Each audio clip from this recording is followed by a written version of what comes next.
Hello बच्चा लोग, मैं कंचन आपका स्वागत करती हूँ हमारे YouTube channel lots of study पर। तो देखिए, हमारी जो सीरीज़ चल रही है वो है एसएससी जीडी और एसएससी एमटीएस के प्रीवियस ईयर क्वेश्चन के जो भी स्टैटिक जीके है। देखिए, स्टैटिक जीके जो कि एक ही एग्जाम से पर्पज से नहीं होती, स्टैटिक जीके हर एग्जाम के लिए इंपॉर्टेंट है। यदि आप पढ़ते हैं इन क्वेश्चन को तो ये किसी भी एग्जाम में आ सकते हैं। तो अगर आप चैनल पर नए हैं तो आप मेरे चैनल को सब्सक्राइब कर लें, बगल में जो बेल आइकन है उसको भी आप प्रेस कर लें, जिससे आगे आने वाली नोटिफिकेशन आप पर आती रहे। चलिए हम चलते हैं अपने पहले क्वेश्चन पर। पहला क्वेश्चन है हमारा, रॉलेट एक्ट भारत में कब लागू किया गया? बताइए इसका आंसर क्या होगा।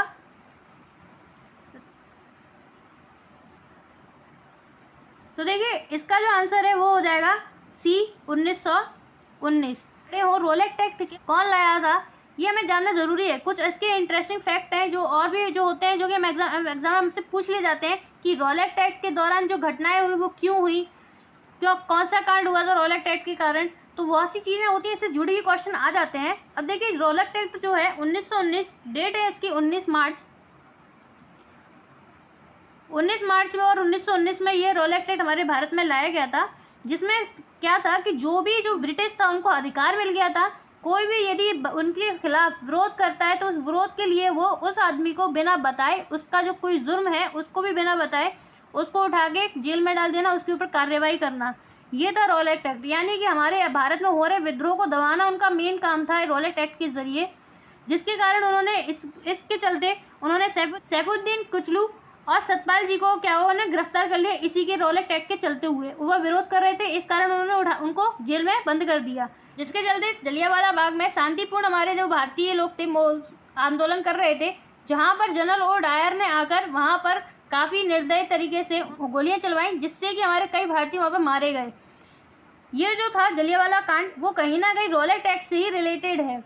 रोलेट एक्ट के कारण ही वो घटना हुई थी, जिसके कारण फिर कई चीज़ें, जलियांवाला कांड के कारण काफ़ी लोगों ने अपना सम्मान लौटा दिया था, गांधी जी ने अपना सम्मान लौटाया था।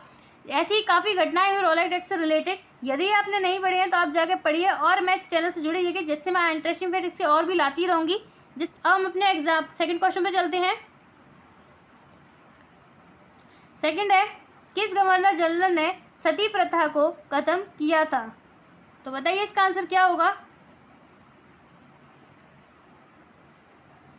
तो ये इसका आंसर हो जाएगा लॉर्ड बेंटिंग। लॉर्ड बेंटिंग ने किया था। किनकी सहायता से किया था? राजा राम मोहन राय। जो सती प्रथा खत्म करने में उन्होंने राजा राम मोहन राय ने इनकी मदद ली थी, बेंटिंग की, जिन्होंने मदद की थी।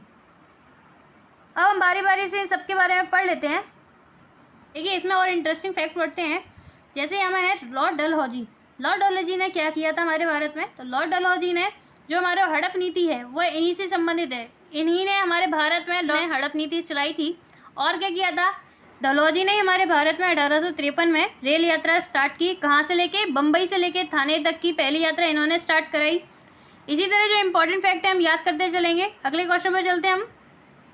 तो अगला है हमारा तीसरा, महात्मा गांधी राष्ट्रीय ग्रामीण रोजगार गारंटी अधिनियम किस वर्ष लागू किया? तो बताइए इसका क्या आंसर होगा।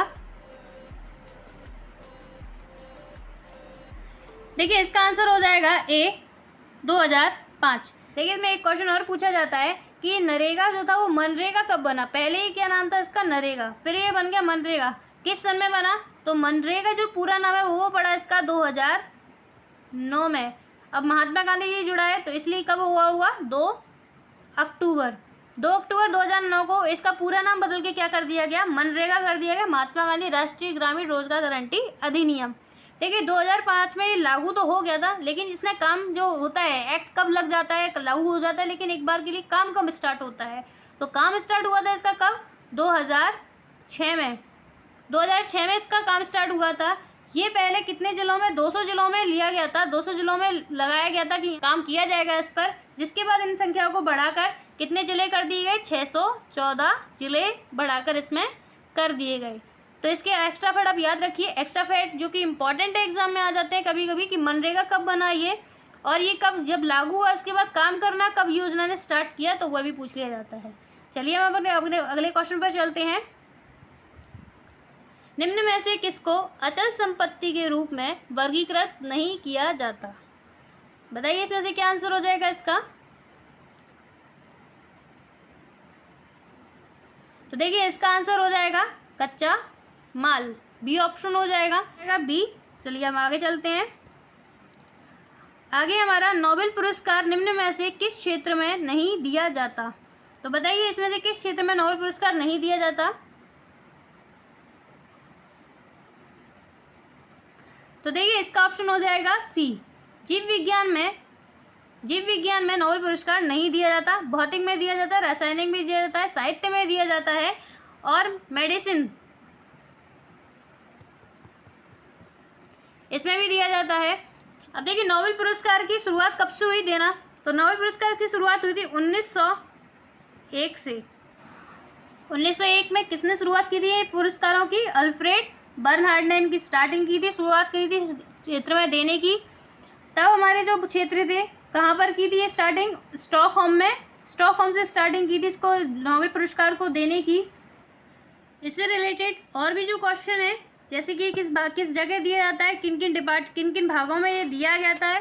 तो अगर आपको इस बारे में जानना है और इस साल 2020 में किस किस को दिया गया है तो आप जाके मेरे चैनल पर वीडियो देख सकते हैं। नोबेल पुरस्कार की मैंने वीडियो बनाई है जिसमें पूरा लिखा है इस साल 2020 में किस किस को दिया गया है। तो हम अगले क्वेश्चन पर चलते हैं।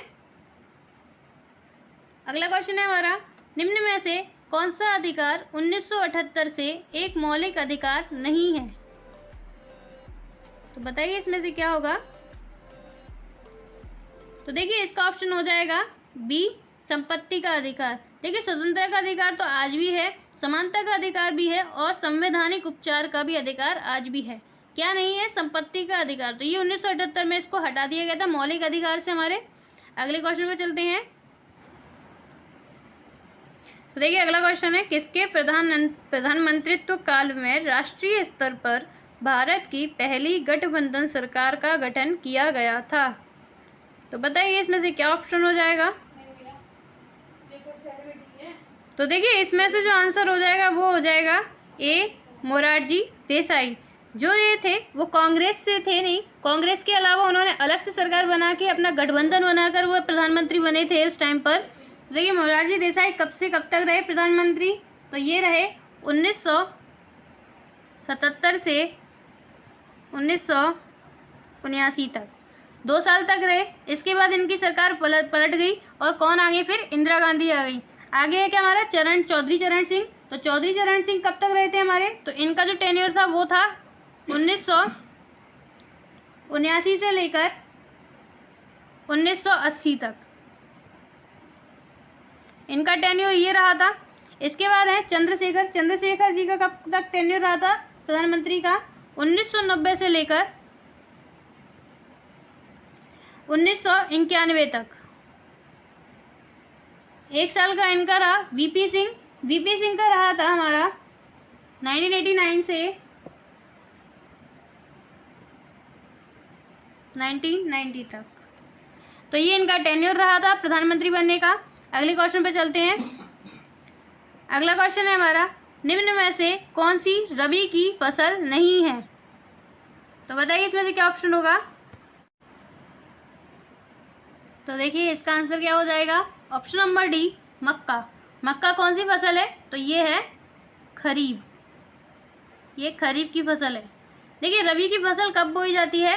तो इसका जो टाइम होता है वो होता है अक्टूबर से लेकर नवंबर तक।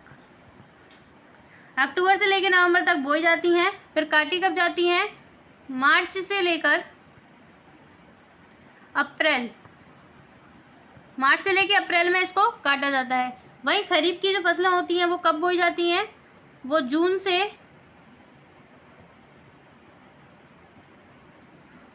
जुलाई में बोई जाती हैं और नवंबर से दिसंबर में काट ली जाती हैं। तो इनका ये याद रखिए, पूछ लेते हैं। अगला क्वेश्चन है हमारा, निम्न में से कौन सा एक नगर निगम का कार्य नहीं है? तो इन चारों में से बताइए क्या आंसर होगा? तो देखिए इसमें से आंसर हो जाएगा बी, कानून और व्यवस्था। ये नगर निगम का कार्य नहीं है। बिजली जल आपूर्ति नगर निगम का कार्य है। स्वास्थ्य और सफाई ये भी नगर निगम का कार्य है और सार्वजनिक कार्य ये भी नगर निगम का कार्य है। तो हम देख सकते हैं, तो ऑप्शन जाहिर सी बात है हम उनको एलिमिनेट करके तो लगा सकते थे। अब हम अगले क्वेश्चन पे चलते हैं। तो हमारा अगला क्वेश्चन है, निम्न में से कौन सा प्रकाश के प्रकीर्णन का उदाहरण नहीं है?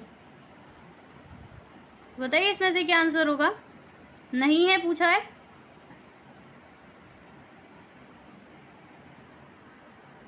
तो देखिए इसका आंसर हो जाएगा तारों का टिमटिमाना। तो देखिए आज मैंने आपको 10 क्वेश्चन कराए एसएससी के प्रीवियस ईयर के, जो कि स्टैटिक जी के। ऐसा नहीं है ये एक ही एग्जाम में आती है, ये हर एग्जाम में आएगी, इम्पॉर्टेंट है। इन क्वेश्चन को आप पढ़ के चलिए, ऐसा नहीं रिवाइज नहीं होते, बार बार रिपीट होते हैं, हर एग्जाम में रिपीट होते हैं, तो आप इनको पढ़ते चलिए। अगर आपको आज के सारे सवाल अच्छे लगे हों तो आप मेरे चैनल को सब्सक्राइब करें, वीडियो को लाइक करें, ज़्यादा से ज़्यादा शेयर करें अपने दोस्तों के साथ, जिससे बाकी आज के लिए धन्यवाद।